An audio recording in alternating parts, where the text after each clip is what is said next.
What are we talking about here? The traditional family. Where is it? 5% of the households includes people, unrelated people living together. 6% other families without children, and 8% other families with children. We're talking about something that really is ceasing to exist. And yet, what we're talking about then, the use of a fantasy by the ruling class, you see, to manipulate reality and to manipulate people's emotions and attitudes. And we're going to find that to a great extent. Why do we see the Bill Cosbys on TV? And of course, again, the Murphy Browns. The Murphy Browns, of course, represents an increasing segment of the white population. The single-headed white family, which has, of course, been with us since the beginning, too, by the way. This is not a new family. Let me read you a little segment from a book that I'm going to quote from a bit later on here. Just to sort of catch you up a little with history. Thank you. This is from an article in the September-October 1992 New Age magazine, which treated the book, and I'd recommend the book for you, The Way We Never Were. American Families and the Nostalgia Trap.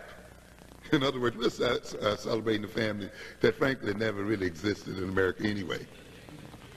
You see, published by Basic Books, 1992, by social historian Stephanie Kuntz, C-O-O-N-T-Z.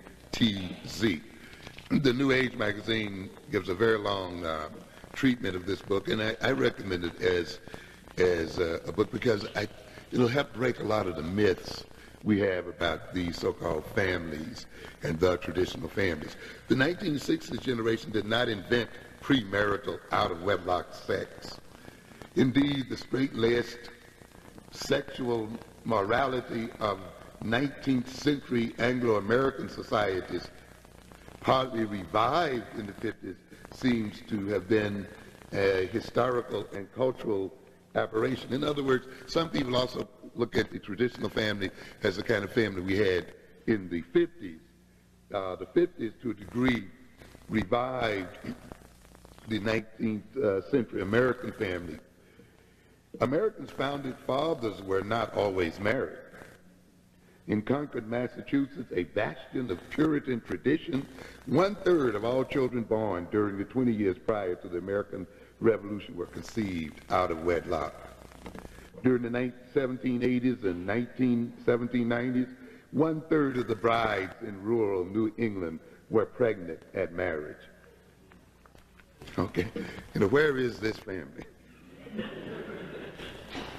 A study of illegitimacy in North Carolina found that out-of-wedlock birth rates of white women were approximately the same in 1850 as in 1970, though the pattern was more indicative of class exploitation than it is today. The fathers tended to be well-off heads of intact families, while the mothers lived in poor female-headed households. These same jokers that want to come to you and talk, pretend that they're morally superior, and a major part of impregnating the women and creating the very families that they're talking about. In 19th century America, the age of consent for girls in many states was as low as 9 or 10. You talk about child abuse used to be legal. Oh, yes. Yeah. She was 9 or 10. She was at the age of consent. So they could be taken at that age.